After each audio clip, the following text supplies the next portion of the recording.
What's up, everyone? Sorry I'm so late. Oh my goodness, I'm terrible. But I'm here. Hey, Jacarius. How's it going?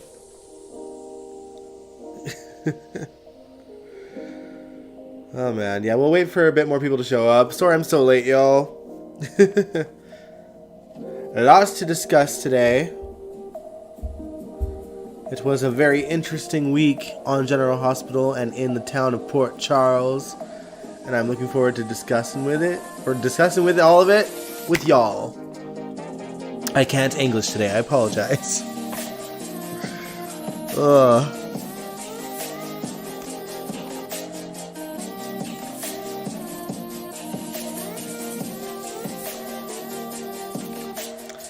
But I hope y'all are doing well.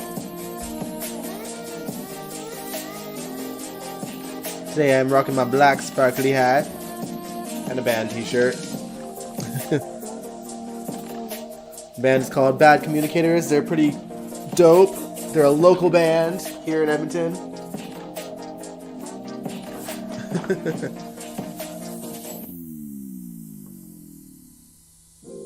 Ricky said they thought that they killed off Brando.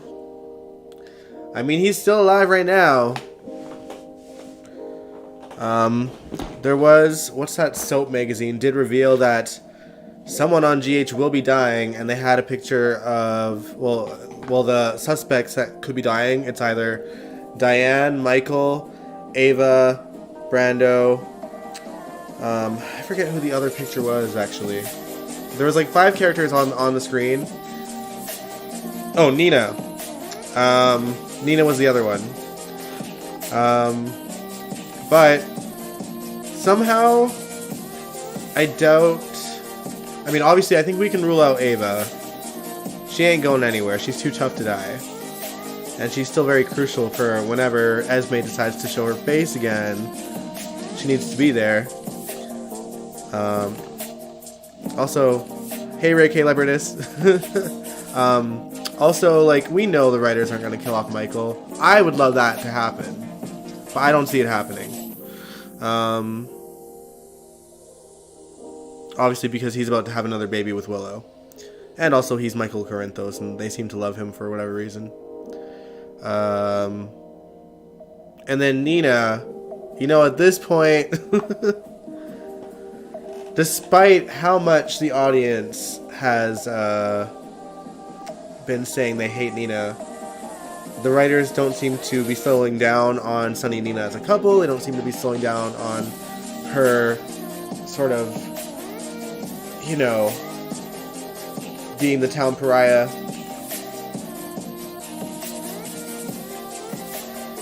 DG, you said your fingers are crossed that Brando dies. He and Sasha are dead weight. I mean, you're not completely wrong. It's I'm torn because I actually like the characters, but I also know that you're right. You know what I mean? Like, they don't serve much purpose. It just felt like once Sasha and Michael broke up, they kind of just put her with Brando, and Brando really hasn't served much of a purpose either. They're really, you know, they don't really have much of much storyline outside of each other. So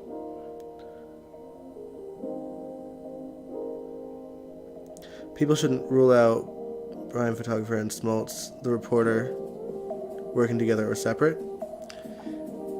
I mean, as the killer, I don't see them being... well, I mean, it's a good theory. I don't see them being serial killers.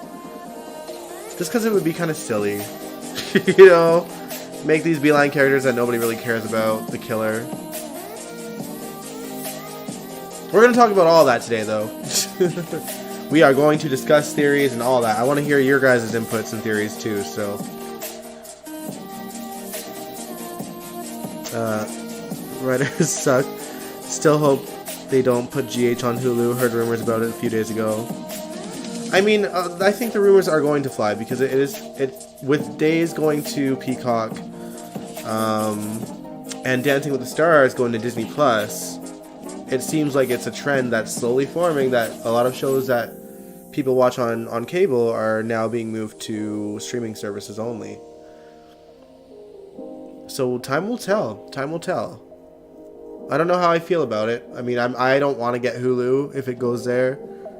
Obviously, I wouldn't mind it being on Disney Plus because I have it, but that would suck for the majority of the audience, I think.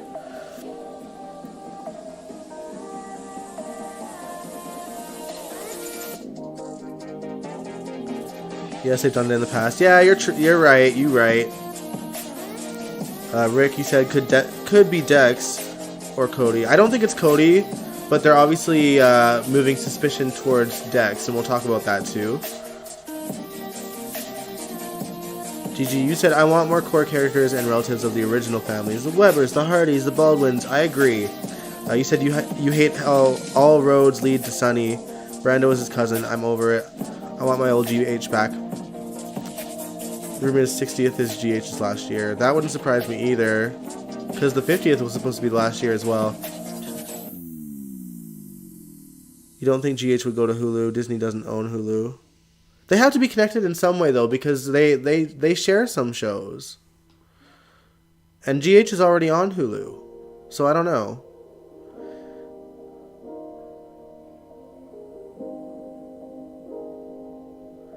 Not Cody or Dex's killer. Yeah, I don't think that Dex is the killer, but they're obviously moving suspicion towards him. Yeah, I was gonna say, yeah, like I'm pretty sure Hulu, like Disney does own Hulu, because they share shows on that network. And there's been, even I've seen like some like Hulu Disney Plus like joined promotions.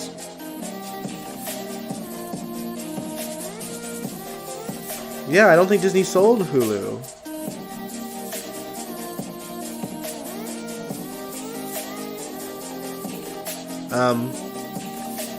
I was gonna say something about, what was I gonna talk about? Oh, when you DG, when you were talking about the core families, and you were mentioning Brando being his cousin.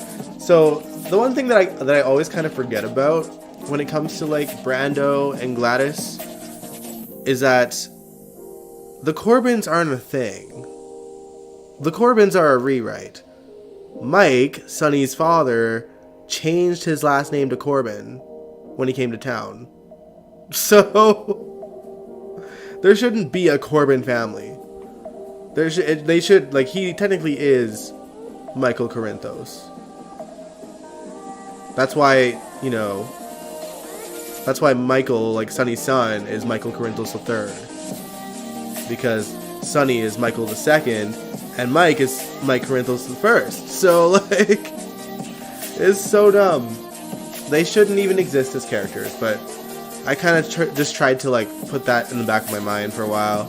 But since you mentioned it. Yeah, see, Disney does own Hulu. And also, Angel, who I'm sure might be on tonight later, watches GH on Hulu already. Because it does air there already. Not live as it happens. I think it's like either the night, like later on in the evening it gets posted, or maybe the next day. I'm not too sure.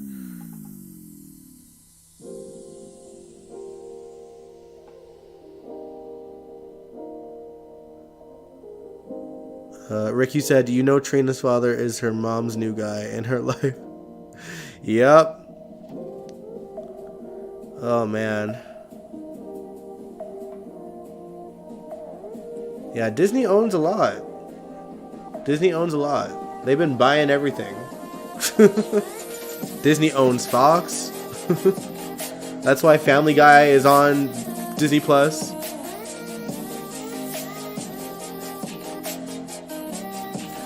They're trying to say Corbin's name was Mike's mother's side. No, it was not. I doubt it anyway. Ratings on the show are low. Ooh, DG's about to give us some history. Alright. There was a Corbin family in 1977. Lamont Corbin came to GH because he needed an experimental surgery.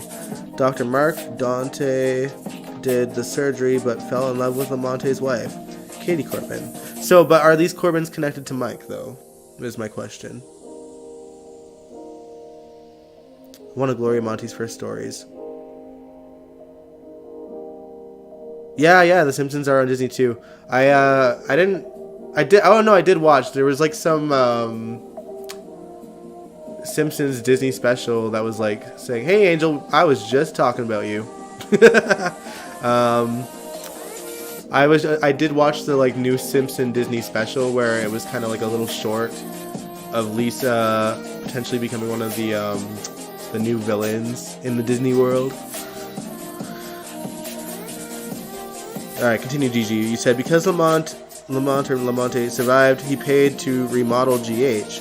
That was Gloria's excuse for remodeling the set. Interesting. Okay, Lamont Corbin was not related to Mike Corbin.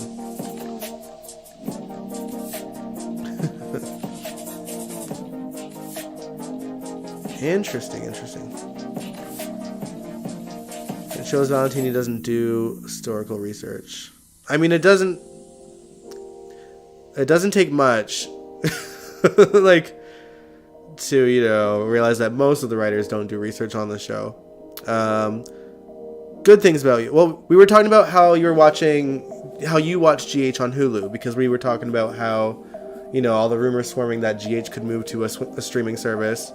And I was mentioning that you watched GH on Hulu. Because it's already there. It's just that it doesn't air early in the day. It's uploaded the evening or the next day, right?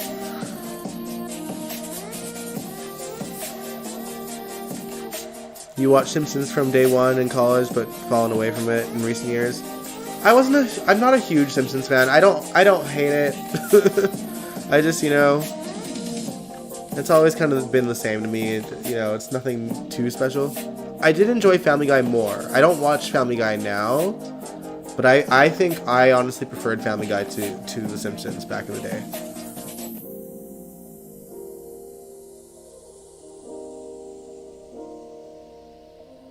Oh, you watched GH on Hulu too? Okay.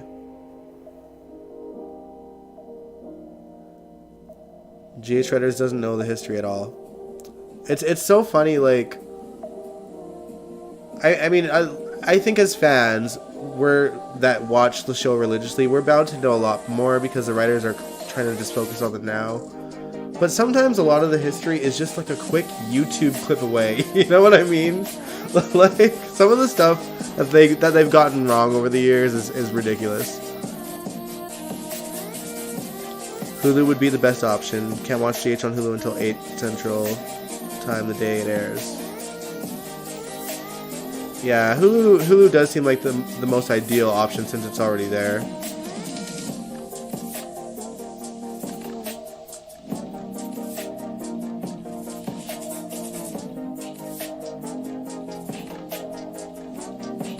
Alright, y'all.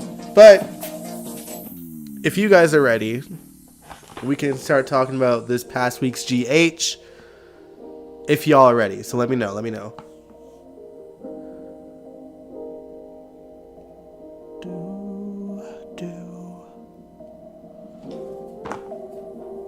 Also, I hope you guys' weekend was good. Let me know if y'all did anything scandalous. Jacarius, you ready? Alright.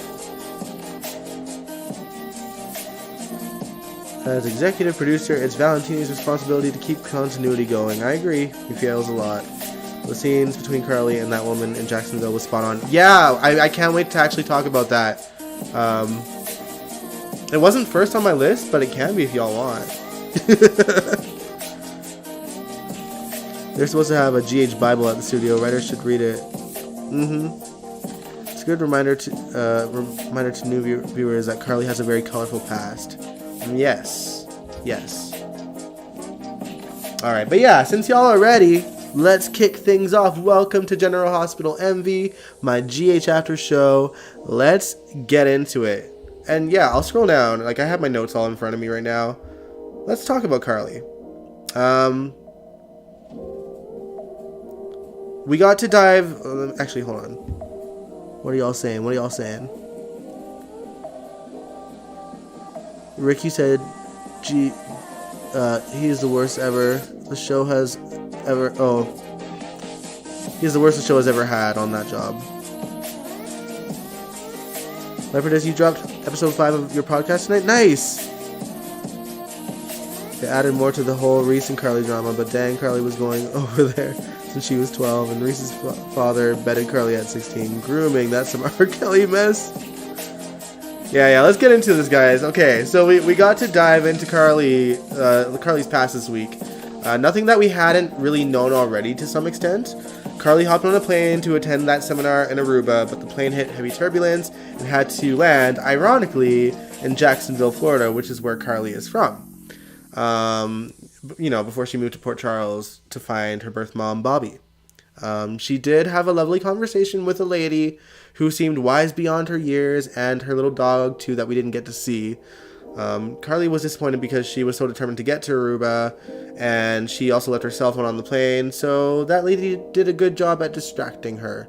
But we also got a lot of scenes this week of Drew trying to call Carly, like, all the time. Yeah, Linda Pearl was playing, was it the first lady or the second lady? I think the second lady, right? Who we'll get into in a sec. But yeah, since Carly was stuck in Jacksonville, she stayed at an establishment where she ran into another lady that was a bit high class, and their conversation was going all right until the lady saw a friend of hers husband out with a lady that seemed to be a call girl. And then she talks about how happy she was with the board that she is a part of that apparently tore down Ruby Anderson's establishment that consisted of Woman of the Night. And for those that didn't know, I know a lot of you already do know, Ruby was Luke and Bobby's aunt, making her Carly's great aunt. And of course, Carly started to defend her, which rubbed that lady the wrong way. And then Carly realized that she recognized this woman. This woman was Reese's mom, and Reese was a character introduced in like 2004, 2005, and back then we learned that Reese's original name was Carly Reese Roberts, something like that.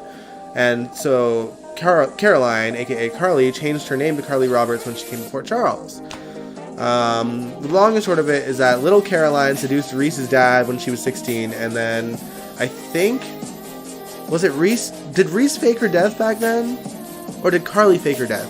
Y'all have to remind me, because this was probably around the time that I started watching. So, like, the very early days. Because I can remember, oh, sorry, there's a freaking fly. I can remember when I started watching that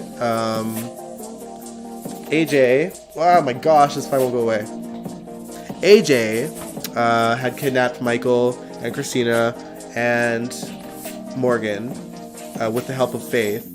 And Reese was in town, and she had a bit of a whirlwind romance with Sonny, and she was trying to track the kids down as well. But then Reese eventually did die in the train wreck, one of Guza's sweep stunts back in 2005 anyway. I don't think she was well received. It honestly, looking back, it felt like they were trying to recreate Duke and Anna with Sonny and Reese, which, let's face it, it wasn't going to work. Oh, man.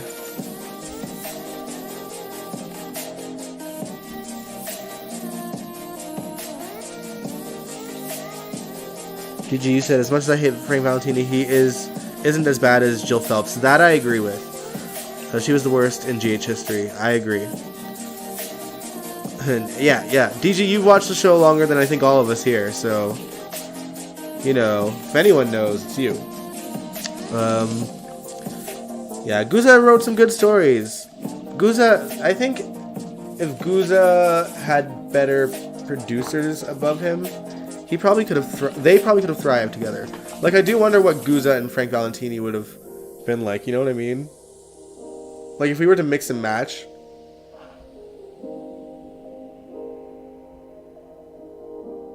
Reese faked her death, I think. Okay. Reese's father needs to be in jail along with R. Kelly. Reese was fired for being pregnant? Was she? Carly's real name, Caroline Benson. She changed it to Carly Roberts when she came to Port Charles. That I do know. She stole the identity of her dead friend. Sarah Brown originated the role, and Bob Guza created the role. Well, that is cool. Reese was a detective of some sort. Yeah, she was FBI. Reese's name was Charlotte? Reese was a failed character, never caught on with the audience. Yeah. Yeah, that's what I thought they killed her off, not because the actress was pregnant. Because they can cover her pregnancy belly up, you know? They did that with so many people over the years on all soaps. Isn't Carly short for Caroline? That's what I thought, you know? Like, when I do remember being like, when I did hear like the backstory back in like 2004 or whatever it was, that you know, that Reese was, or Carly was Reese's name, and I was like, that doesn't make any sense. Like, Caroline is clearly like the long form of Carly. But whatever. DG, you started watching at age 5 with your mom. Kusa was great until Jill Phelps came along. They were terrible together. They hatched this plot to turn GH into The Sopranos. The ratings fell terribly. Yep. That's the problem. Like, I think as much as the mob can be exciting at times, at that point it really became predictable. Everyone knew that Sonny and Jason weren't ever going to lose. You know what I mean?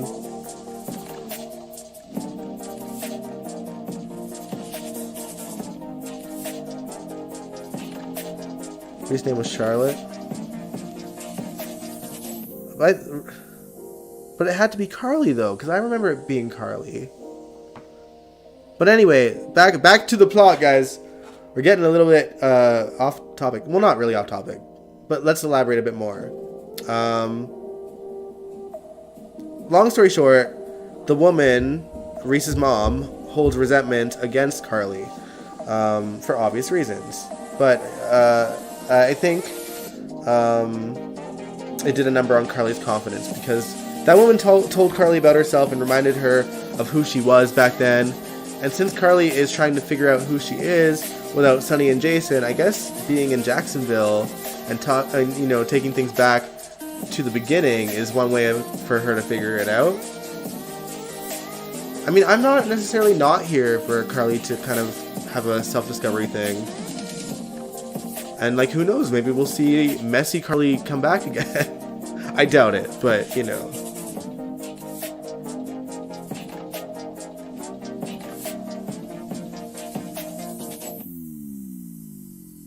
DG, you started... Oh.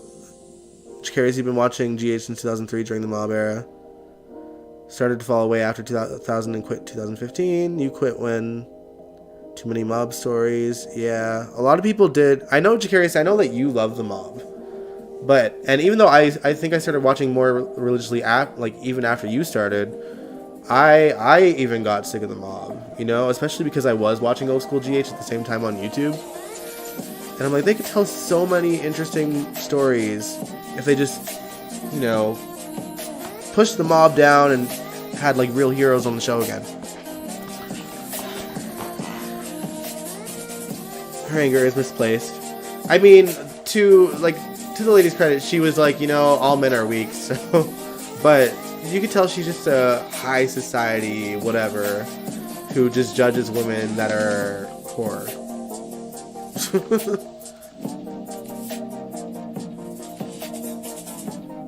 DG, you said, I think the problem was that we were supposed to root for Sonny despite his mob ties. Yeah, it wasn't like Luke who brought the mob down. Exactly. And I think, you know, as soon as they started having this rhetoric of, like, good mobster versus bad mobster, it just became a very eye-rolling set of stories. For me, personally. And I know that there's a lot of other people that felt like that. Especially the people that have watched a long, long time. Like yourself, DG. Angel, you said you love the mob stories. They were good. Even my big brother watched for the mob stories. Yeah, it's not that they were bad, but they were just predictable. You know, after a while, like, they were just telling the same story over and over again. And we all knew how it was going to end. The only time that the mob kind of started to get interesting for me again was when it was the Corinthoses and the Zaccaras, because they created this whole mob family. It wasn't just like another mobster, like it wasn't Lorenzo Alcazar, it was like Anthony Zaccara, Johnny Zaccara, Trevor Lansing, Claudia Zaccara. Like, they had a whole ass family there, and they were interesting. and played by really talented actors. Bruce Wade, Sarah Brown, Brandon Barash, you know, so many good actors in that family.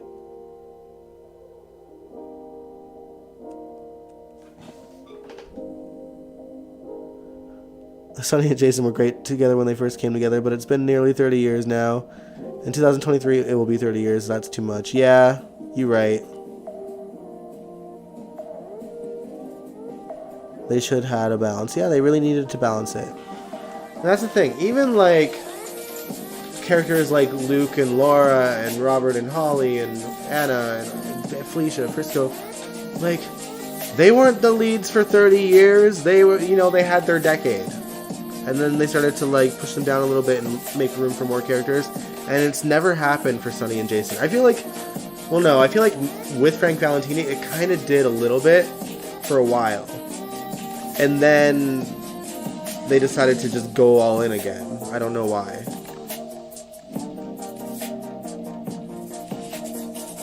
Sonny was great when he blended with Luke and Laura in the 90s. Yeah. Today it's just the same old thing, and Sonny never loses. I love Miss Wu today. Yeah, I love Miss Wu too. Yeah, you think she should take over Sonny's territory? I think that she honestly might. I think that she might. You know, Maurice has had one foot out the door for a while. and like, Selena's pretty likable to me, you know? Like, she's tough, she's scary, she's intimidating. But she has a fun side to her too, you know?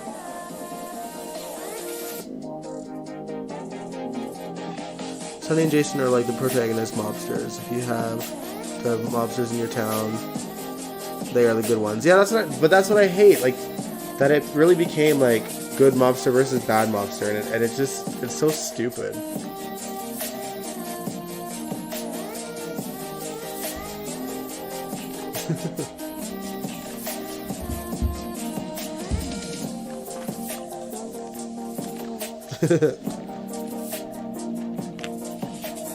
I wasn't alive in the 80s either, Angel.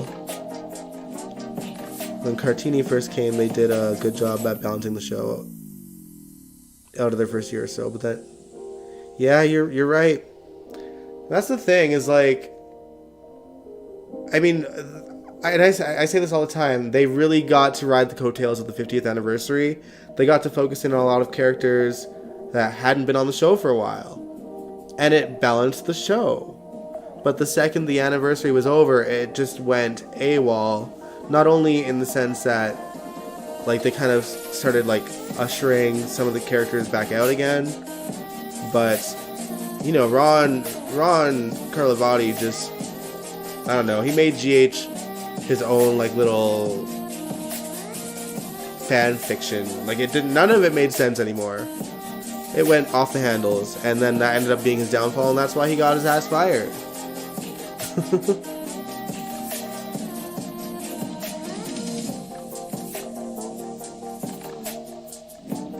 DG, I'm tired of them, and I was born in 1990, okay? I was tired, like, as much as I liked Jason and Sam, I hated Jason just as a standalone character. I hated that he was on every single day, that he was involved in every single story.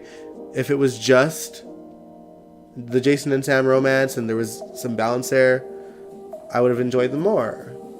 But I just hated that Jason was a part of everything and always the hero of every sweep storyline. It was annoying. I hated him. I was glad when Jason died the first time. Not even lying. I was so glad he died the first time. You really depicted Carlivati very well. Because it's true.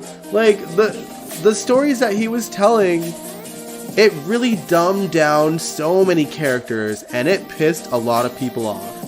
And it showed in the ratings. You know, when you, like, when Luke's personality started to change during, you know, the fluke phase, which, you know, we all know that there was a plan for the story, and because we were too smart to figure it out, he changed the story. And that was just what we had to deal with as viewers under Ron Carlivati. We were too smart for him, and when we were too smart to him, it pissed him off, and he changed things on a whim. Things were dropped, things were let go, things were swept under the rug, and it just felt like he he just hated us for being fans of the show. And it showed in the dialogue too, you know, like when people were mentioning Bill Eckert on the show, he had like Luke, or the fake Luke, or the split personality Luke, being like, Bill Eckert, you always say Bill Eckert, blah, blah, blah. And you could tell that was like Ron, like, venting.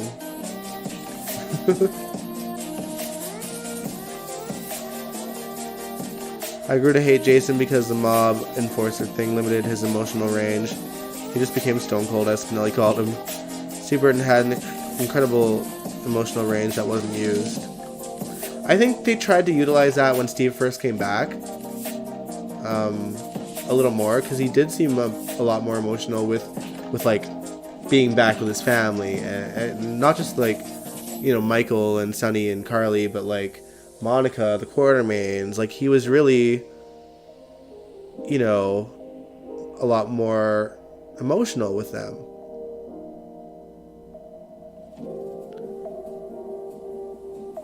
Just couldn't deal with the Fluke story. That was the last straw for me. There was a moment where there was probably near-ish that time that I actually stopped watching for a while myself.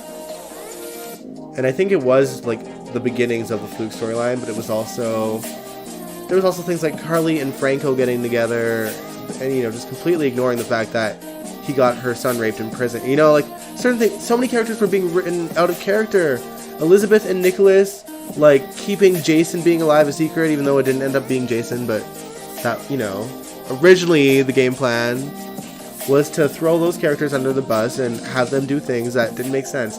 Nicholas becoming evil all of a sudden, like, he would just do these things to these characters. It didn't matter, like, the history of the characters, the character integrity. They would dumb down characters, they would change the characters up, and it just seemed like there was no, I don't know, there was no, what's the word I'm looking for? There was no solid ground anymore for the GH characters to stand upon. There was nothing that we could count on that would stay consistent.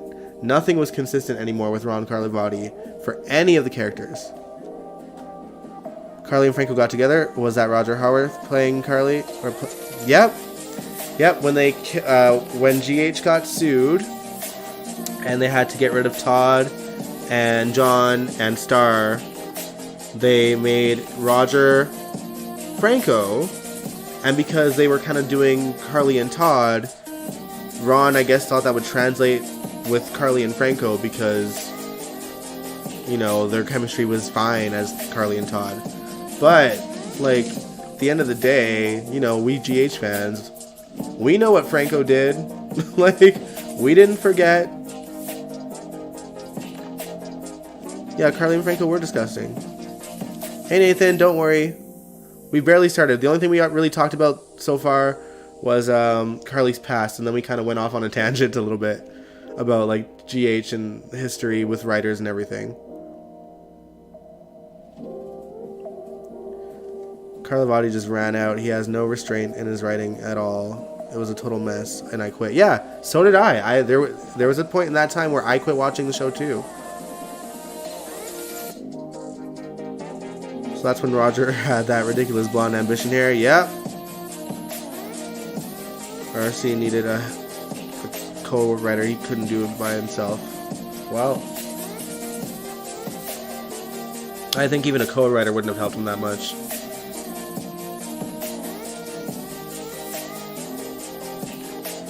When Carly cut her hair in front of AJ, I remember that. Carly and Todd would be pretty good, given both characters' histories as bad characters.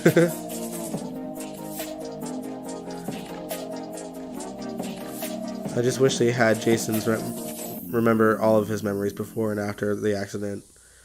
It always seems like they dangle that in our face, even under Guza a little bit. Because Jason would always have some kind of problem with his brain that needed addressing.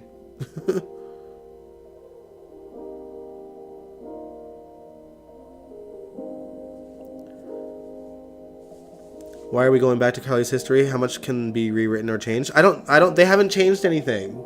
They're just kind of recapping it. But nothing that they showed this week was inaccurate to what we already knew about Carly's past, because a lot of this stuff was revealed in 2004-2005 when Reese Marshall came to GH. So they just kind of threw in her mom and had a run-in with the two of them. And we had never met Reese's mom. So I think it was just to establish that, like, you know, this is Carly's origins. This is, you know, how things went down back then.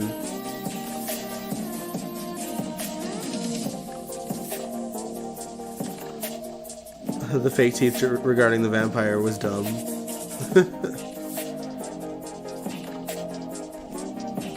After the lawsuit, you were hoping Roger would turn out to be a Cassadine? I think a lot of people were actually pulling for that.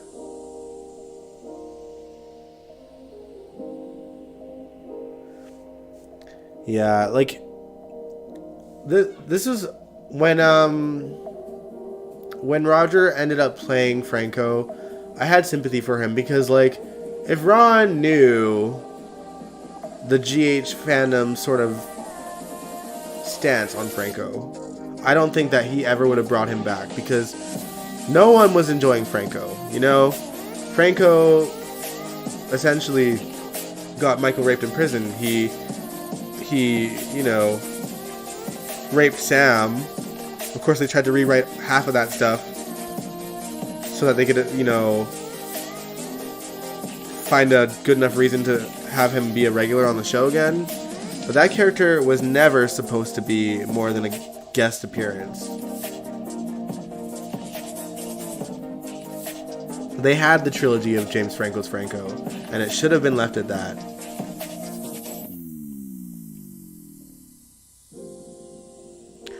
They could have had him spend time with Danny. Carly did not seduce Reese's father.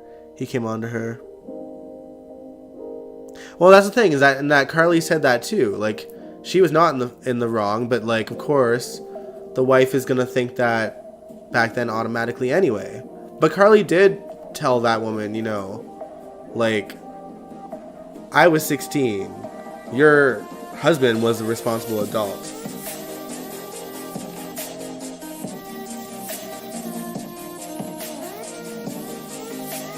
Franco was the one who killed Liz's rapist just to make him acceptable.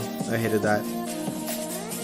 My least favorite part about that storyline is that this should have been Elizabeth's storyline, and it was Franco's storyline. Like, they took, like, the most prominent story of that character's history and had Elizabeth be, like, the beeline character in that story. It was all about Franco. That made me so mad.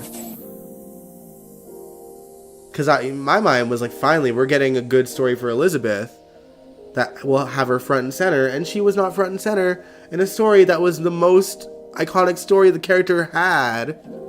Like, and they made it all about Franco. Ugh. We had like one little scene of Elizabeth getting to confront that guy. And that was it. Other than that, it was all about Franco and his need to protect her. The whole Rape of Sam story was a total mess too. Franco should have been written off once James Franco left. That's it. I agree. And the thing is, he was killed off. Franco was killed off, and they just brought him back to life again so that Roger could play him.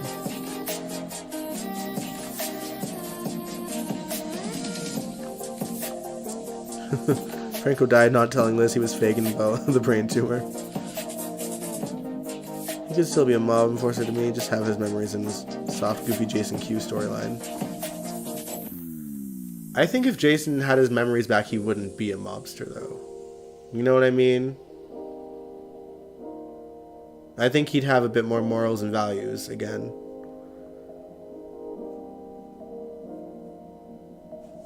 Alright. But I think we've held on to this topic long enough. Let's move on. Let's talk about Aunt Stella and her meddling coming back to bite her in the ass. Last week, Stella remembered that before she had her first stroke, she had snatched Jordan and Curtis's divorce papers off of Jordan's desk so that they couldn't get divorced. If I remember correctly, she did have a change of heart before she had her stroke and had the intention of mailing it out.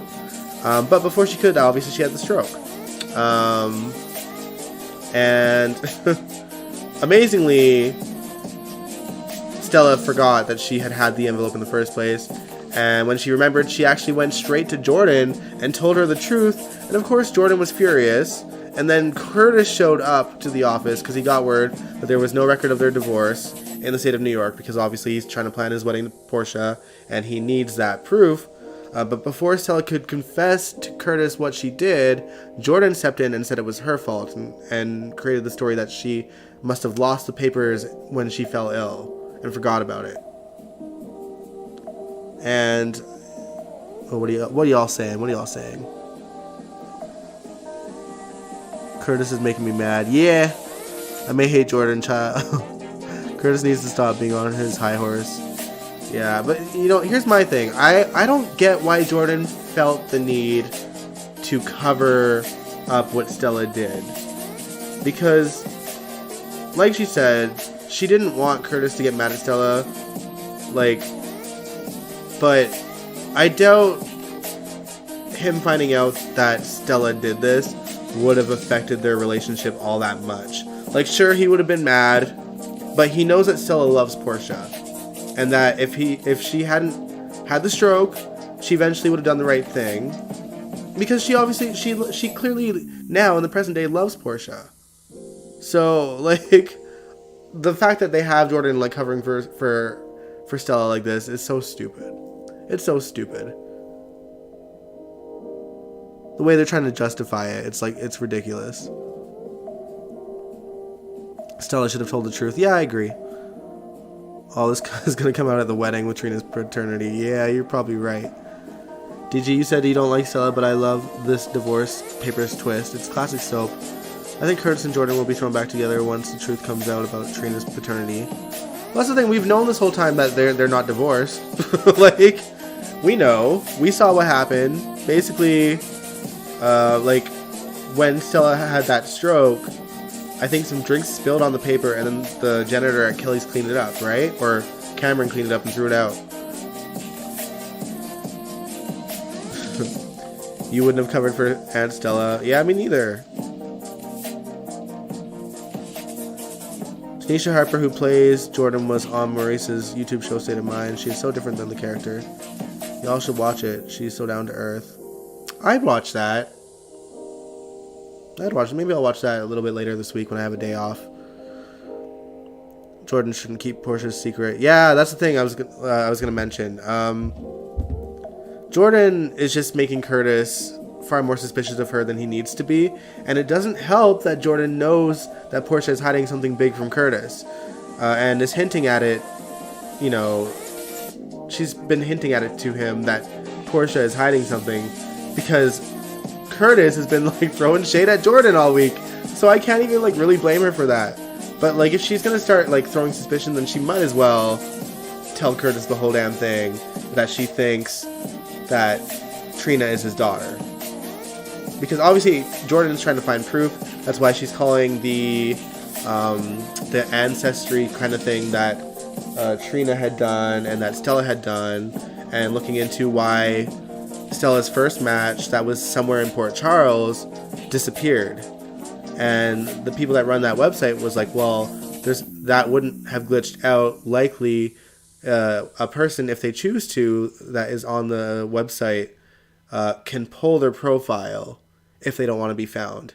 And so my guess is Portia probably got wind that Trina was on there for a school project or whatever it was, whatever the reason why Trina was on there. But, to not risk her getting found out by Curtis or anyone in Curtis's family, she probably pulled the profile quickly.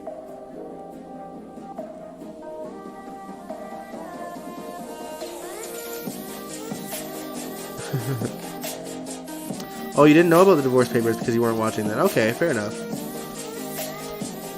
You want Curtis to... Oh, you can't wait for Curtis to fall off his high horse? Yeah. That man has an ego sometimes. Jordan shouldn't keep that secret too. First Carly and now Jordan. Child. Yeah. People be keeping secrets on the show like it doesn't mess up their lives every single time. Leopardess, you said Chad was sick with a heart problem. He talks about it on State of Mind with Maurice. Okay. I did see that he was on it this week. I didn't watch, I just seen the thumbnail. Portia, stop acting like you're so damn perfect. Man, it's so funny that, you know, Curtis talked about the downfall of his and Jordan's relationship being that she kept secrets from him. And, you know, now... now she's like, oh shit.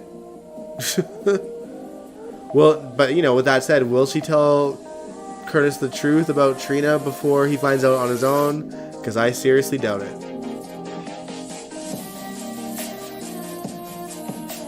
I watched Chad Duell was on the latest State of Mind. We saw Temp Michael again because Chad had myocarditis, inflammation of the heart muscle. Interesting.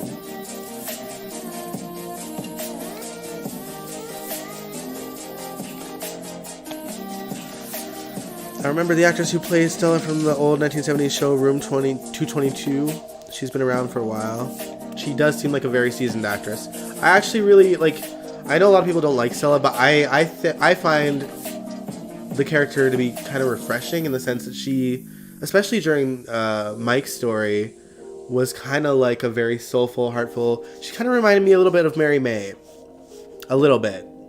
A lot more sassier, obviously. But, you know, Stella had the potential to really be like the kind of heart and soul that GH was missing.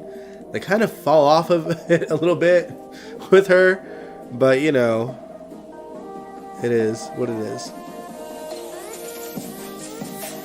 Chad's myocarditis was from him getting COVID. Interesting.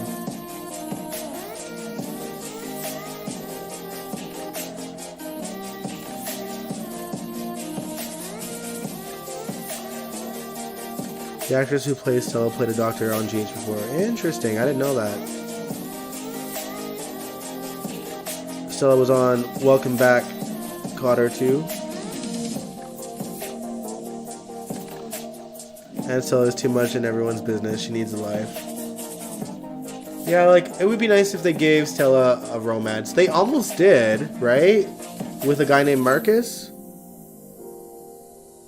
And he was the husband of the woman that Mike was falling in love with, and I'm assuming that now that woman is probably dead too. They didn't really establish that. The last time we seen her, she was, you know, in machines. She couldn't even eat on her own, so.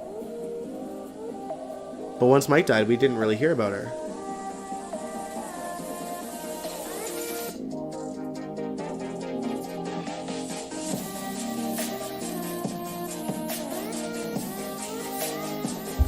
Alright, let's see. Sorry, I'm scrolling through my notes because we've been going out of order a little bit.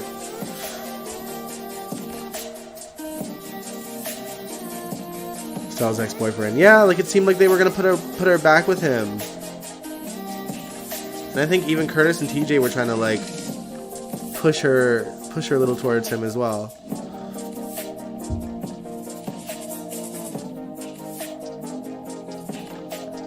Been in the business since the 70s. She did play VY. I know she was Will Smith's mom in Fresh Prince. I do know that. Not Aunt Viv, but like his actual mom.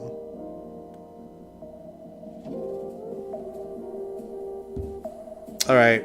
We kind of touched base on Selena a little bit, but let's talk about her a bit more. Because Curtis has other problems too. Selena Wu is pushing the boundaries on hers and Curtis's work relationship, and there isn't a whole lot he can do about it. She's that good. And now she's sinking her claws into Cody as well. Cody wants some extra cash to pay off his debts and approach Selena for a job. He offers to join one game to swindle the people in these poker games out of their money in her favor. But she wants it to be a regular thing, and he has to think about it. Eventually, he agrees to do it. Good luck, Cody. You ain't getting out of her clutches after this. Yeah, you loving Selena Wu too? Mm-hmm. But yeah, she still has Britt under her thumb as well, because we saw Brad and Britt chilling at the Metrocourt pool, and Selena was passing through and played nice with Britt since she's proven to have Brad's interests at heart by persuading him to work with his aunt because, you know, she didn't want whatever thing she's hiding from her time with Faison to get out. This woman, I swear. But I'm enjoying Selena Wu a lot. She is fun to watch. Miss Wu is good. Her nephew, I still don't like. That's fair. Selena is always fun. Lydia Look is a great actress. I agree. I really hope they flesh out the character. I enjoy her so much more than Sunny. Yeah, me too. She reminds me of Olivia Jerome. DG, were you around for Olivia Jerome's most recent comeback? Because I don't know if you know, but Olivia Jerome came back. And it wasn't pretty. If not, I can't wait to tell you what went on during that time. But anyway, at least Britt and Cody will have something in common. Not that either of them know it yet. Both being under the hook of Selena Wu. Angel, you said Aunt Stella brings up unnecessary points so the writers can sound woke. Like the interracial marriage issue with Molly and TJ. We don't even see Molly and TJ enough to care about their race issues. True. Oh, so you do know Olivia Jerome came back. What was your take on her last visit? Because I know Olivia was like kind of batshit crazy in the 80s too. But like trying to bring Duke back to life with his son in the basement of GH was a bit much for me.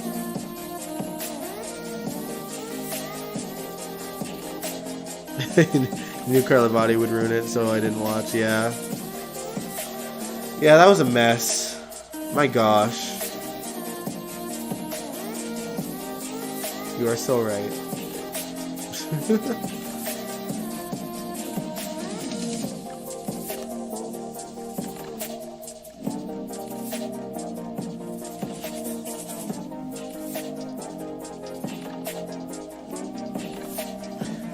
Olivia Jerome was crazy. Olivia Jerome could have been used better. I hate that they used Olivia Jerome to justify what Julie and Jerome did to Alexis. They basically claimed that Olivia was pulling the strings on Julian the whole time. But we know different, you know? We can't unsee what we saw when Julian was fantasizing about killing Alexis.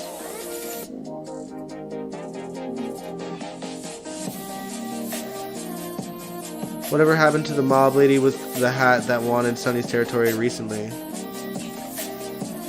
Why is that not ringing a bell to me?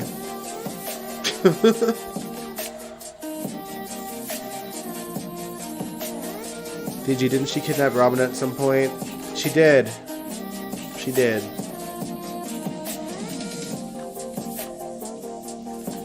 She, I think she held Robin hostage to show her where the GH lab in the basement of GH was, or to help her bring Duke back to life, or something stupid like that. Oh, Jennifer Smith. Oh, hey Jake. Jennifer Smith.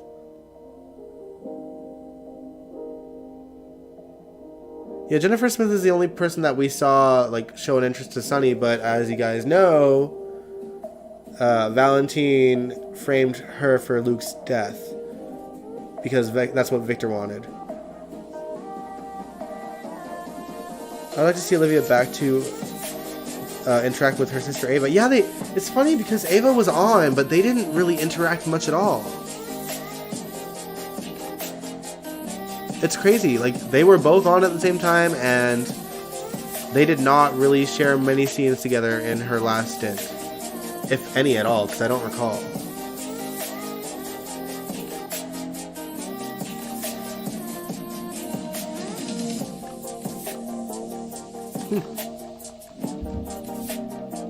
Oh well. Alright, let me see.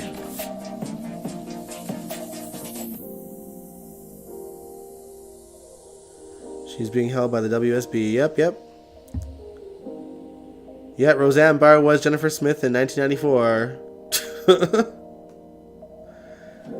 Oh man, what a weird recast. They really played it for comedy during that time too. Alright, let's talk about some of the smaller plots before we get into obviously the major plot point of the major plot of this week. Elizabeth wants to get to the root of her mental illness, thank God. And she's asking for Finn's help. And even goes as far as being transparent to Ava and mentioning that it's complicated, but she can't account for her whereabouts or Nicholas's whereabouts the whole time during the time that she was stabbed. Not that she thinks that Nicholas did it, but obviously we know for sure Nicholas didn't do that, and we'll get into why in a bit. We know Jennifer didn't kill Luke. Yeah, of course we know. Couldn't stand Roseanne as Mrs. Smith. Roseanne Barr was hilarious as Jennifer, but it was dumb. Yeah. Such a stretch from like who used to play her too. He died by gunshot by the mob.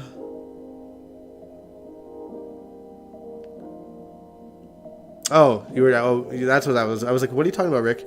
You were answering Leopardus's question about Carly's dad. Yeah, he died like in a mob shootout. Carly was there too, in a house that Carly was looking at.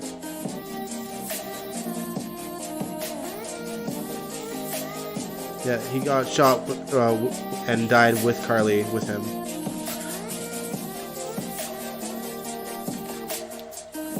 Another small point this week is that Ned kind of had the talk with Chase, putting him on notice, saying he better not hurt his daughter. And, he obviously says that he has no intention to. And Chase is starting to wonder if it's even worth going after Link at this point. And honestly, even I'm asking that. Y'all might as well just be together and do your thing. Because Brooke can always write new songs and just be happy, y'all. Like, life is too short to seek revenge on people that don't deserve your attention. And that is that on that, in my opinion. That's all I'll say about that.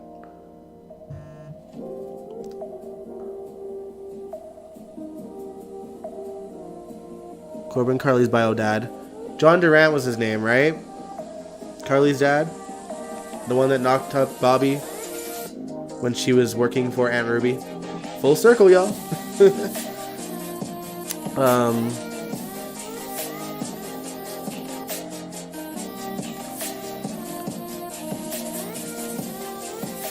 Oh, Carly's dad was played by Corbin Benson.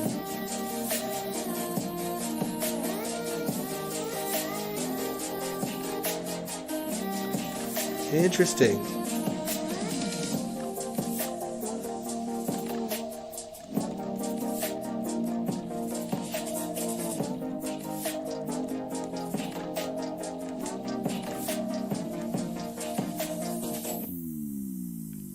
Also this week, Willow had a dumb moment when Drew was, checking in on her and saying, with everything you're going through, and she assumed that someone blabbed about her cancer, and she's like, who told you?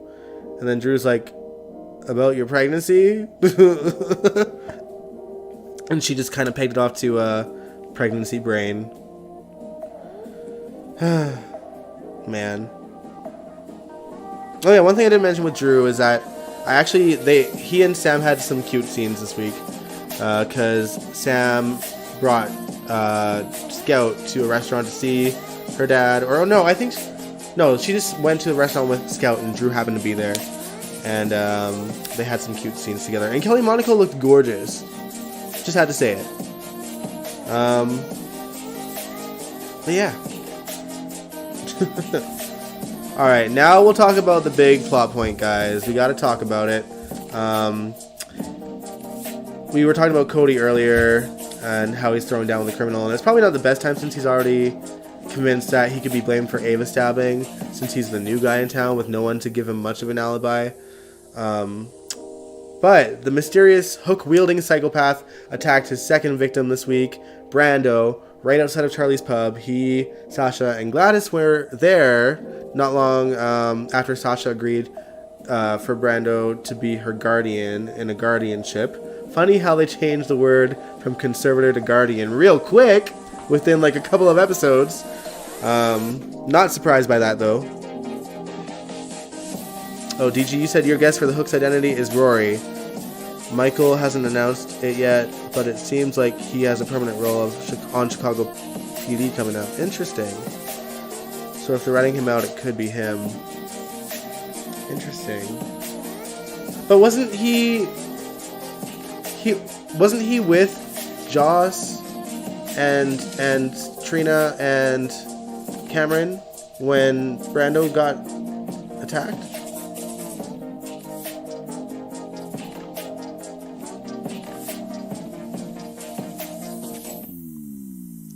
Kelly Monaco always looks great.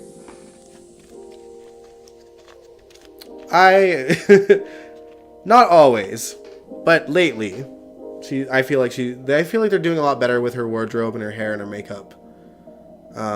She's really sparkling on screen lately. I'm saying.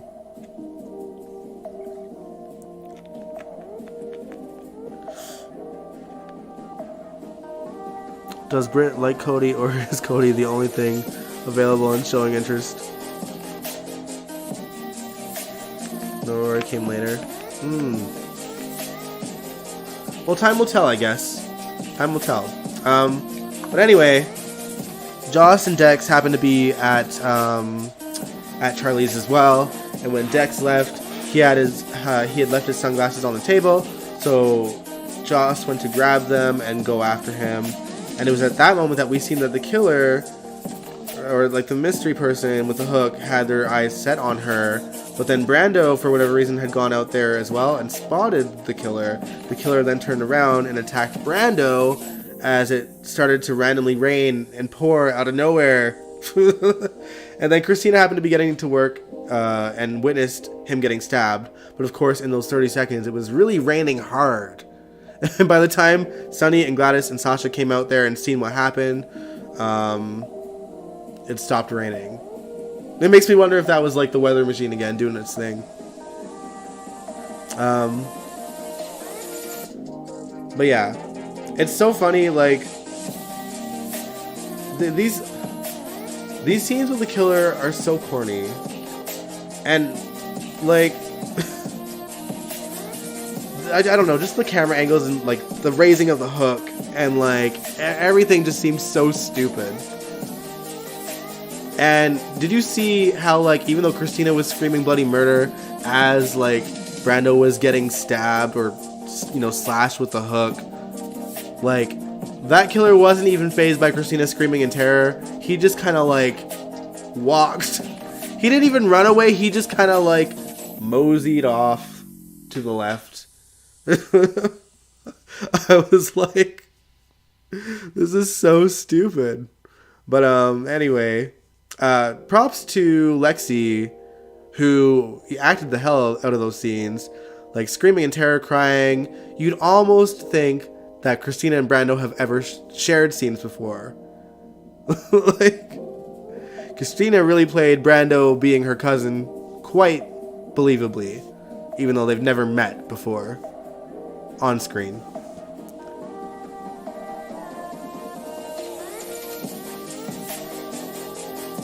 Let me see.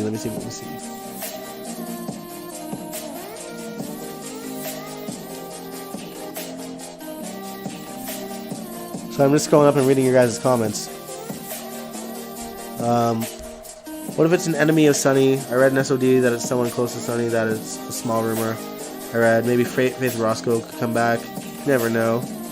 I loved Faith. Roger Howarth's new character is confusing me. Who is he working for? Good question. We don't know the answer to that yet. Maybe Dex is the killer. They are clearly trying to point the finger at him a little bit. I don't think that it's Dex, personally. But, I mean, the things that we get from the killer attacking Brando this week is that it clears Nicholas, because Nicholas was with Ava at the time that Brando was stabbed. Not that many of us, like, thought it was Nicholas, but I think it at least puts Ava's mind at ease a little bit, knowing that it wasn't him. Sunny even showed up to let them know that someone else had been attacked. Like I said, though, Christina didn't see much. Brando was in surgery, so the PCPD got nowhere as per usual. But one thing that Jordan points out, though, is that the one thing that Brando and Ava do have in common is Sunny. And she's, like, seeking answers on whether or not there's any, like, new mob situations coming up. And I think he's just being honest with her, and Jordan's giving him a hard time. But he's literally saying, like, there's nothing unusual happening in my world right now that would make it seem like an enemy is going after the people that I care about. And Christina was chatting up Dex in the waiting area of GH, and Dante shows up, and he points out that Dex was at the Q's and at Charlie's during these attacks, making him another suspect. But like I said, I don't believe it was him, and Christina clearly doesn't believe it's him either, because, you know, she was like, let's go for coffee, and like just takes him out of Dante's, you know, whatever. Personally, I think that they would make a gorgeous couple, Christina and Dex, but it's clear that the show is trying to push Joss and Dex together. And Sunny wants Dex to keep an eye out on Joss since she was around when the killer was there, and he's, you know, starting to think that maybe he is, you know, the killer might be going after Jocelyn. But the twist is that Michael doesn't want Dex to spend time with Jocelyn because he doesn't want to be in a position where he has to lie to his sister. So Dex is just gonna have to do what Sunny says, and isn't it funny that Dex this week actually admitted that he kind of likes Sunny, but it won't affect him from doing his job of taking him down. And where have we heard that before? Dante Falconeri, right? In any case, Dex also alluded to something in his past being the reason why he needs to take a guy like Sunny off of the streets.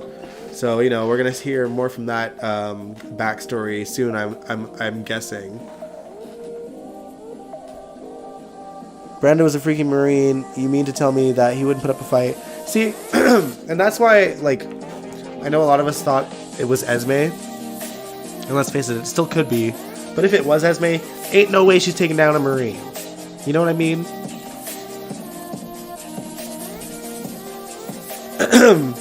You were thinking the same thing. It was like a bad horror movie. Christina and Morgan are my favorite Corinthuses. It won't be Dex. He's too key in the upcoming story. Yeah, you're right.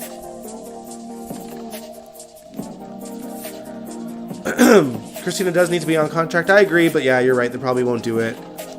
The whole stabbing scene bothered me. Why is Brando just watching? And then, yeah, it was so dumb. They should bring back Nathan Parsons to put Christina and Ethan back together. I liked them. I don't see Nathan coming back to the show, though, because he's had a lot of success in primetime. Although, I guess, since they are bringing Holly back, he might make a guest appearance. He would have to, right? The killer's like from the movie, I Still Know What You Did Last Summer.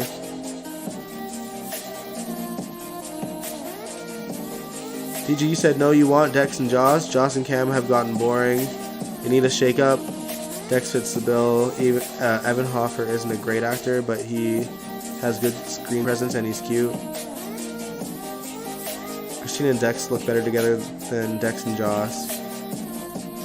We all know that Dex will fall in further or in love with Sunny like Hannah the banana fell for Sunny's banana. Oh my god. GH needs to get rid of Victor because him trying to take over the world won't work with him. True. The killer is not Esme. I don't think the writers will write her into a corner like that. She has unfinished business with Nick and Ava. She will be pregnant or she'll become Ava for her death. Yeah, I mean, I originally thought it was Esme, but given how he managed to take someone like... Or given that the killer somehow took down a man like Brando, it's clearly not her. However, that being said, Esme becoming a serial killer isn't exactly out of the realm of possibility given who her father is. My first pick as PC Hooker, is that what we're gonna call this guy, this psychopath? The Hooker? The GH Hooker?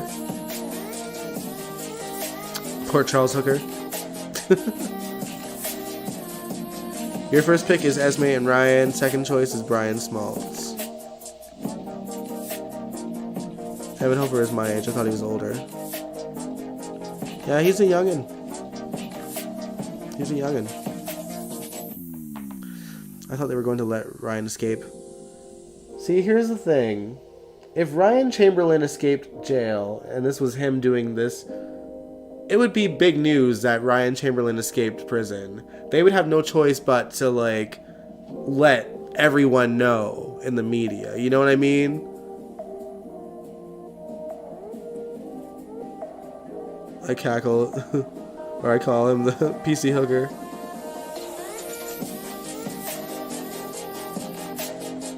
Yeah, Evan's a youngin'. An attractive youngin', though.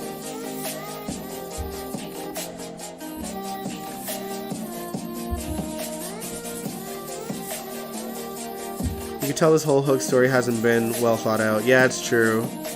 They just threw in for some ratings. I don't think it'll work. Yeah, like, I think, you know, it's been a while since GH has had, like, a successful serial killing story. Like, yeah, they brought Ryan Chamberlain back and he did kill people. As did, what was that, Paul Hornsby or whatever?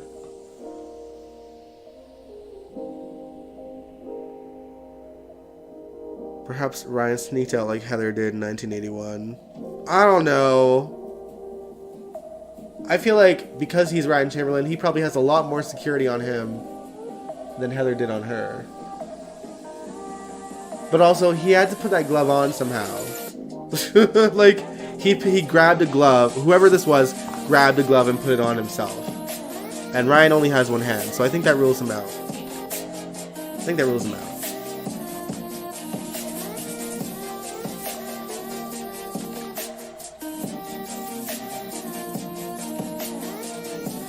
Who all has Ryan killed since he's been back on the canvas? He pretty much killed random people. Like, he killed Mary Beth. He beheaded her, right?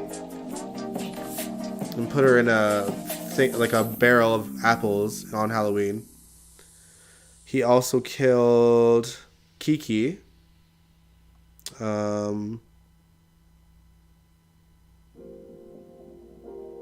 I feel like he's killed...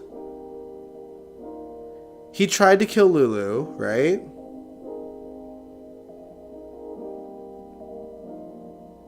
Yeah, Mary Pat and Kiki are the two that stick out to me. I know that he was planning on killing Griffin, but Griffin got away.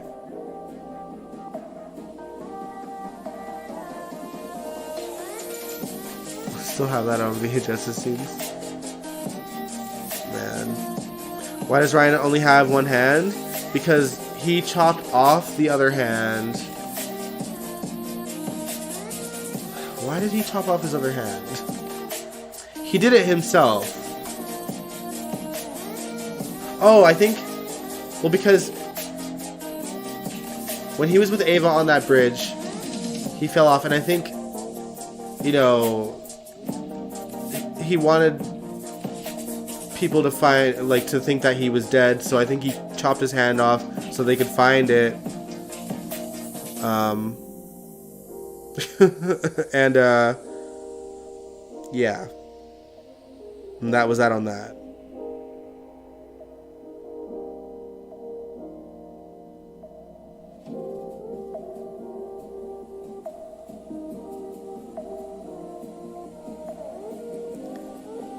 Kiki, yeah, that's who Kristen Alderson played, but she was recasted before then. Once she left the show. Writers like, oh, the Lulu bring her back storyline months ago.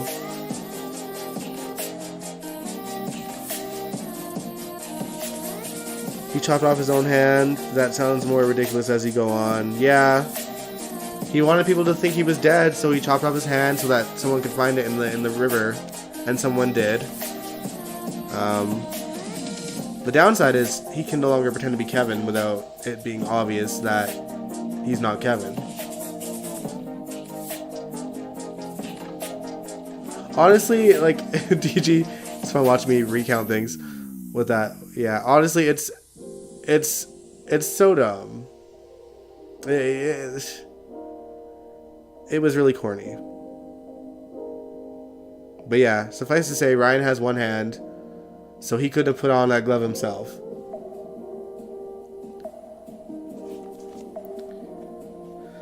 Although I know that when Kevin impersonated Ryan, he had to hide his hand.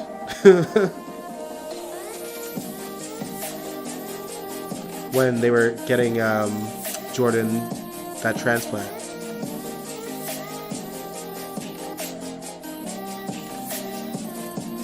You can live without a hand, especially today with all the prosthetics. It's true. But you know, this is GH. Maybe his missing hand is the hook. Honestly, wouldn't surprise me. I need to talk to these writers. You can get a damn computerized digital hand today if you can afford it. True. True. It just is. That's just what the story was, DG. You know, I'm not saying it wasn't stupid, but it's just what happened. It's just what happened. Alright, guys. But yeah, that's all the notes I had for GH this week, I think. I'm just kind of scrolling through and just double checking, but I think that's all I had on here.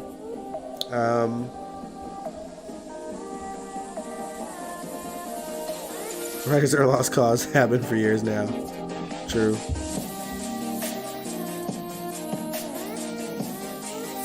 Yeah, it just goes. You know, I think because GH's budget is so short or so low, that it's also bringing down the quality in the writing too, because they don't have.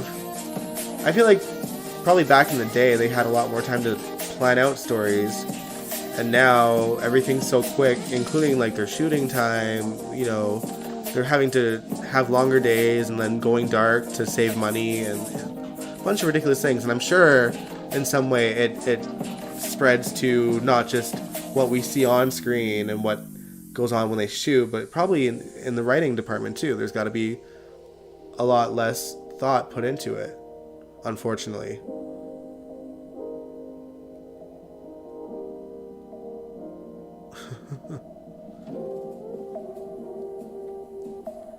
Rehash junk and silliness.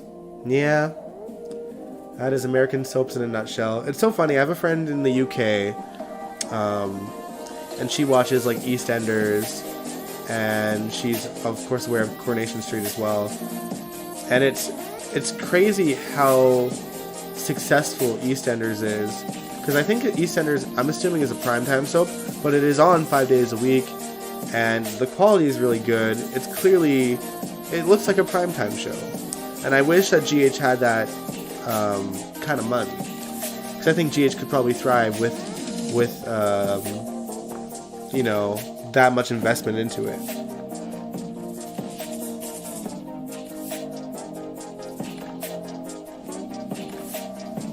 Yeah, exactly, DG.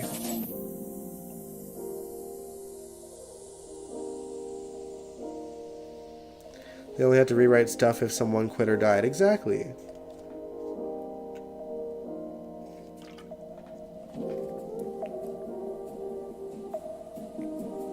But yeah, I feel like there was probably at some point a way for GH to look at their history, or have like accuracy in their history, and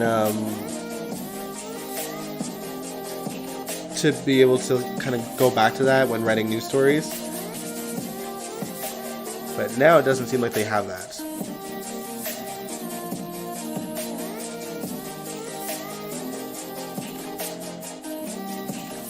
I've heard about EastEnders. I'm going to have to check it out sometimes. Yeah, like the scenes that I've seen from EastEnders are really good, really compelling. Like obviously I can't watch it religiously because I'm not in the UK. I don't have channels that show EastEnders. Although Coronation Street is on in Canada. Yeah, EastEnders is a quality show from the stuff that I've seen. And they deal with heavy storylines, and they have a lot of really crazy talented actors. But you can tell that they clearly can shoot scenes in more than one take too. Whereas GH is like kind of one and done and quickly move on. EastEnders clearly doesn't have that issue. And yet they're still pulling 5 episodes a week, every week, all year round.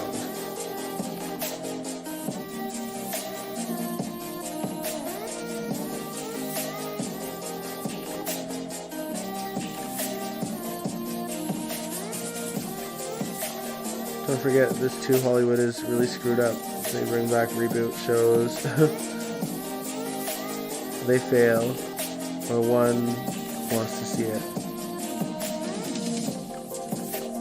Hollywood is too busy trying to preach to the audience instead of being creative and giving the audience what it wants. I hate that because I've always wanted to be a writer. It's interesting, like, I don't think there's anything wrong with, like, talking about, like, touchy subjects, but there's got to be, like, a way for it to come off naturally, you know what I mean? Because when they were doing storylines like the AIDS storylines for Robin and Stone, it wasn't very preachy. It was just, you know, educating the audience of that it wasn't just a gay disease. It was just, it could happen to anyone. And the fact that they had the guts to give HIV to a character like Robin, who is very well loved, you know, it shows like how, you know, how real the situation is. And to GH's credit, in the 90s as well, they always in those times did a really good job at handling or at telling these realistic storylines. It wasn't just HIV. There was, you know, breast cancer with Monica. There was the heart transplant with BJ and Maxie. They told really good, hard-hitting stories and educated people on what the reality was and what people go through. And it wasn't soapified as we would see if they were trying to tell these kind of storylines these days. Like when you think about Joss's ex-boyfriend, whose name escapes me. Thank goodness. Oscar. You know, they gave him, like, this deadly disease, but it didn't hit the same because it wasn't told the same. There was a lot of cringy stuff that they threw in to just kind of, I don't even know why they threw certain things in, but it just didn't come off the same way.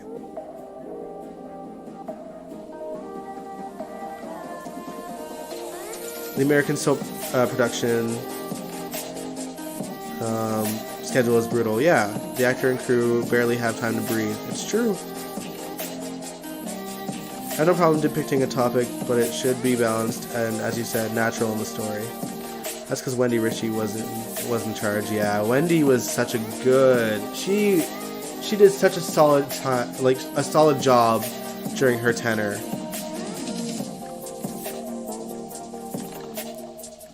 The 90s was a back to reality era on soaps. In the 80s was an adventure flights of fancy time when budgets were huge and super couples reigned. Did not care about Oscar having cancer. Hated his name. Angela, I agree. He was boring like Michael is still as boring. Yep.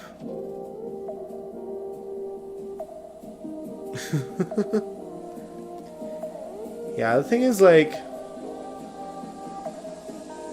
I think the downfall, especially with Oscar and Joss, is that Joss was still a fairly new character in terms of, like, aging her up, and then they gave her Oscar as a romantic interest, and then just gave him cancer and killed him off. And not to say that Jocelyn or Eda McCoy is a bad actress, because I don't think she's that bad. It's just that I don't think that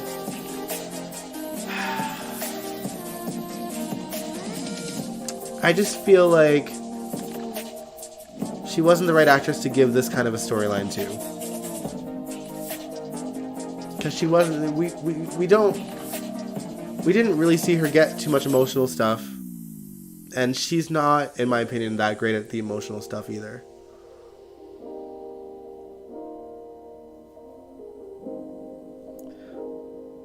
I would kill to see Wendy Ritchie come back to the show.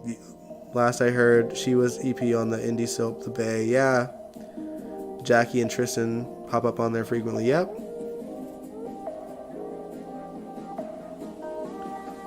Drew was my favorite Michael too, GG.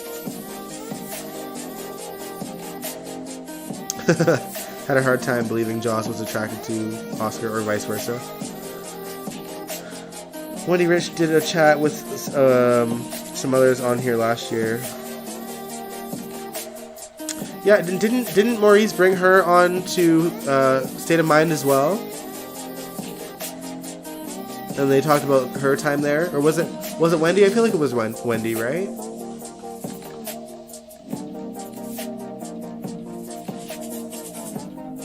I really like Eda McCoy now. You can tell she has grown as an actor. She has grown as an actor, to her credit. Yeah, you're right. She's not up to Jeannie Francis when Jeannie was her age, but she has a strong presence. Just needs more experience. And you know, for that, I credit probably her soap fam. I feel like Laura Wright and Maurice Bernard and probably Ingo when he was on really took her under their wings. And those are really good people to have under your wings in terms of acting. It was just bad writing all around. I don't think it's even the actor's fault. They can only do so much. Tristan's in the 70s, and he lives in Palm Springs with his wife.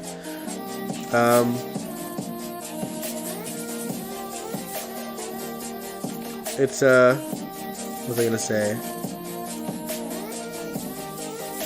Listen, Angel, even the worst stories, or like the worst horribly written stories, can be salvaged by the actors, because while the story of Faison in a Duke mask was ridiculous, Finola, Tristan, what's his name? I don't know. The actor that plays Faison and the actor that plays John McBain, they all sold that story. You know, they did what they had to do and made it entertaining and believable.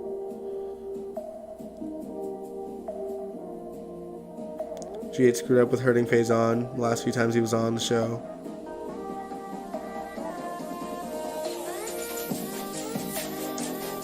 The Bay is on Amazon Prime. I say the Bay is where old soap actors go to die.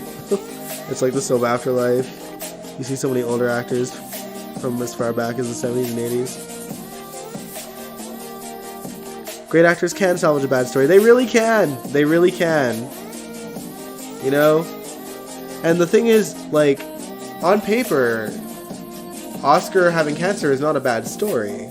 It's not. You know, we've seen stories like it before on GH. Like I said, Robin and Stone with HIV. Freaking Cody's mom, right? Cody's mom and Scott Baldwin. Dominique. That's her name. It's just, you know... I think Eden and the actor that played Oscar, they were way too young to be able to tell the story impactfully, in my opinion. Anders Hove, thank you for that, DG.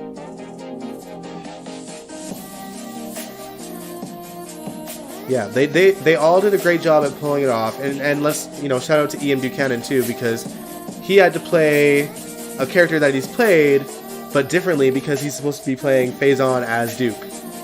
And then he also had to play Duke. So, you know, and I think he did a good job at, like, playing the two differently enough. And same with, like, Anna and Alex. Because Finola Hughes was so good at playing Alex when Alex was impersonating Anna, different enough that the audience caught on. Like, I think from the jump, when Anna returned to town, I think most of the audience instantly was like, that's not Anna. That has to be Alex.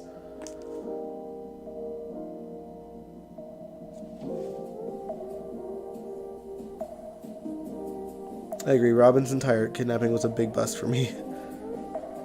I had read about the story coming, and I thought it would be epic, but it was just a cartoon. Yep. Nathan is weird, maybe. Faison is the best bad guy on the shows. They turned him after 2000 into an idiot. Yeah. That's the thing, you know, like, well, I mean, Faison was always obsessed with Anna, but I guess now that they kind of gave him, like,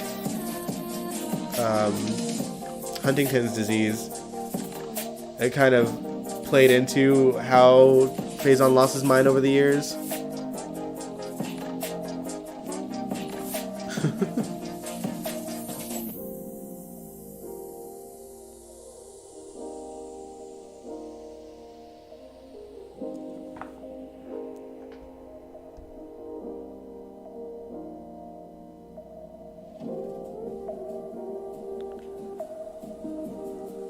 The thing is, Oscar was a new character that no one cared about. They made him a core main so they can attach Edward and Lila to that mess.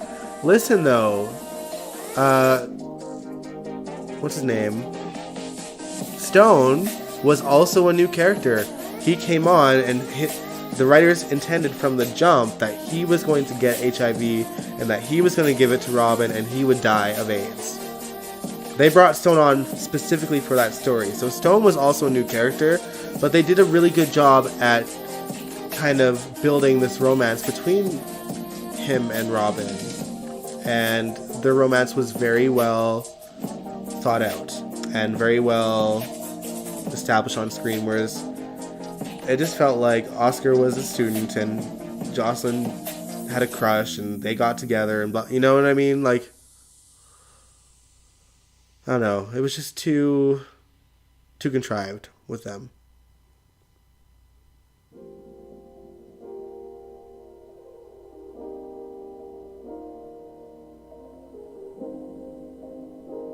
Alright, y'all. But on that note, I've been on for like an hour and a half now, and I gotta get my ass to bed. Because I got work in the morning. But thank you so much for the chat. It was a good chat. It's always nice to see all of y'all on here. We will be back Wednesday to live stream and watch more of the Mexican Adventure from 1984.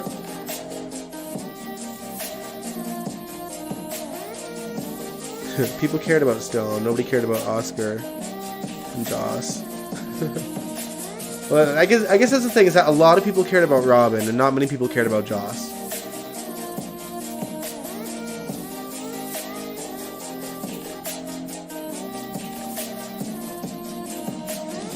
We all knew Oscar was an obstacle to get Joss and Cam together. That's true. But yeah, good night, y'all. Thanks for chatting so much. I really appreciated it. If you guys are new, welcome. I'm glad you tuned into the live stream. If you liked this live stream, give this video a big old thumbs up. Subscribe if you want to. I'd truly appreciate it. And I will catch you guys this Wednesday for GHMV Reacts to classic soaps. Alright, peace out.